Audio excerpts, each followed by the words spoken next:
Hello ನಮಸ್ಕಾರ ಎಲ್ಲರಿಗೂ welcome to my channel. ಯಾರ್ಯಾರೆಲ್ಲ ನನ್ನ ಚಾನಲ್ ವಿಸಿಟ್ ಮಾಡಿದ್ದೀರಾ ಎಲ್ಲರಿಗೂ ಕೂಡ ಥ್ಯಾಂಕ್ ಯು ಅಂತ ಹೇಳ್ತಾ, ನಾನು ಇವತ್ತು ಮಾಡ್ತಾ ಇರೋ ರೆಸಿಪಿ ಚೆನ್ನ ಮಸಾಲ ಅಥವಾ ಚೋಲೆ ಮಸಾಲ ಅಂತ ಕರೀತಾರೆ. ಇದು ಪೂರಿಗೆಲ್ಲ ತುಂಬ ಚೆನ್ನಾಗಿರುತ್ತೆ. ಇದಕ್ಕೆ ನಾನಿಲ್ಲಿ ಒಂದು 1/4 kg ಕಡಲೆಕಾಳನ್ನ ನೈಟೇ ನೆನೆಸಿಟ್ಕೊಂಡಿದ್ದೀನಿ. ಅದನ್ನು ಬೆಳಗ್ಗೆ ಒಂದು ಕುಕ್ಕರ್ಗೆ ಹಾಕಿ ಉಪ್ಪು ಮತ್ತು ನಾನೊಂದು ಪಲಾವ್ ಎಲೆ ಒಂದು ಚಕ್ಕೆ ಹಾಕ್ಬಿಟ್ಟು ಒಂದು 2ರಿಂದ 3 ವಿಷಲ್ ಕೂಗಿಸ್ಕೊತಾ ಇದ್ದೀನಿ.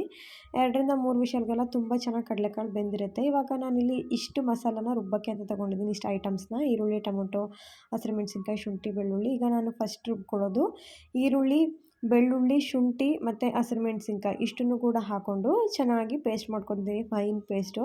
ಇವಾಗ ನೆಕ್ಸ್ಟ್ ಮತ್ತೆ ನಾನು ಟೊಮೊಟೊ ಮತ್ತು ಬೇಯಿಸಿರೋ ಕಡಲೆಕಾಳು ಒಂದು ಸ್ವಲ್ಪ ತೊಗೊಂಡು ಅದನ್ನು ಹಾಕ್ಕೊಂಡು ಈ ಥರ ಪೇಸ್ಟ್ ಮಾಡಿ ಇಟ್ಕೊತಾ ಇದ್ದೀನಿ. ಎರಡನ್ನೂ ಬೇರೆ ಬೇರೆ ಪೇಸ್ಟ್ ಮಾಡ್ಕೋಬೇಕು. ಇವಾಗ ನಾನೊಂದು ಬಾಣಲೆಯಲ್ಲಿ ಎಣ್ಣೆ ಹಾಕ್ಕೊಂಡು ಸ್ವಲ್ಪ ಜೀರಿಗೆ ಹಾಕ್ಕೊಂಡು, ಜೀರಿಗೆ ಸ್ವಲ್ಪ ಇದಾದಮೇಲೆ ಘಮ ಬಂದಮೇಲೆ ನಾನು ಮೊದಲು ಆನಿಯನ್ ಪೇಸ್ಟ್ ಏನು ಮಾಡ್ಕೊಂಡಿದ್ದೆ ಅದನ್ನು ಹಾಕ್ಕೊತಾ ಇದ್ದೀನಿ.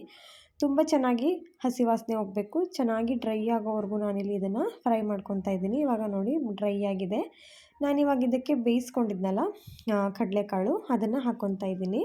ನಾನು ನೀರಿನ ಸಮೇತ ಒಟ್ಟಿಗೆ ಹಾಕ್ತಾಯಿಲ್ಲ, ನಾನು ಫಸ್ಟ್ ಕಡಲೆಕಾಳನ್ನ ಹಾಕ್ಕೊತಾ ಇದ್ದೀನಿ. ನೀರಿರಲಿ, ಅದೇ ನೀರನ್ನೇ ಯೂಸ್ ಮಾಡ್ಕೊಳ್ಳೋಣ ಸ್ವಲ್ಪ ಗ್ರೇವಿ ಕನ್ಸಿಸ್ಟೆನ್ಸಿಗೆ.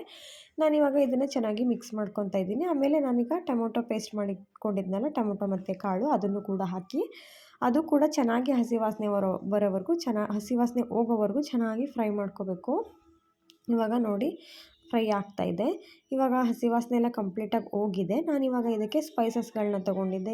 ನಾನಿಲ್ಲಿ ಧನಿಯಾ ಪೌಡ್ರು, ಖಾರದ ಪೌಡ್ರು, ಗರಂ ಮಸಾಲ ಪೌಡ್ರು ಮತ್ತು ಹಳದಿ ಪೌಡ್ರು ಇಷ್ಟನ್ನು ತೊಗೊಂಡಿದ್ದೆ, ಅಷ್ಟನ್ನು ಹಾಕ್ಕೊತಿದ್ದೀನಿ. ಚೋಲೆ ಮಸಾಲ ಅಂತ ಬರುತ್ತೆ, ಅದನ್ನು ಹಾಕಿದ್ರೂ ಕೂಡ ಚೆನ್ನಾಗಿರುತ್ತೆ.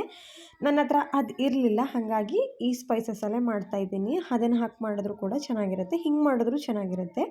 ಇವಾಗ ನಾನು ಇದಕ್ಕೆ ನೀರು, ಕಡಲೆಕಾಳು ಬೇಯಿಸಿರೋ ನೀರಿತ್ತಲ್ವ ಅದನ್ನೇ ಹಾಕ್ಕೊಂಡು ಎಷ್ಟು ಕನ್ಸಿಸ್ಟೆನ್ಸಿ ಬೇಕು ನೋಡಿಕೊಂಡು ಹಾಕ್ಕೊತಾ ಇದ್ದೀನಿ.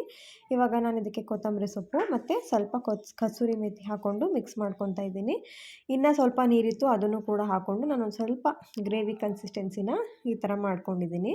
ಈಗ ನಾನು ರುಚಿಗೆ ತಕ್ಕಷ್ಟು ಉಪ್ಪನ್ನು ಹಾಕ್ಕೊತಾ ಇದ್ದೀನಿ. ಈಗ ಫೈನಲಾಗಿ ರೆಡಿ ಆಯಿತು. ತುಂಬ ಟೇಸ್ಟಿಯಾಗಿರುತ್ತೆ ಪೂರಿ ಜೊತೆಗೆ. ಎಲ್ಲರೂ ಕೂಡ ಒಂದ್ಸಲ ಟ್ರೈ ಮಾಡಿ. ಯಾರ್ಯಾರೆಲ್ಲ ವಿಡಿಯೋ ನೋಡಿದ್ರಿ, ಥ್ಯಾಂಕ್ ಯು ಸೋ ಮಚ್.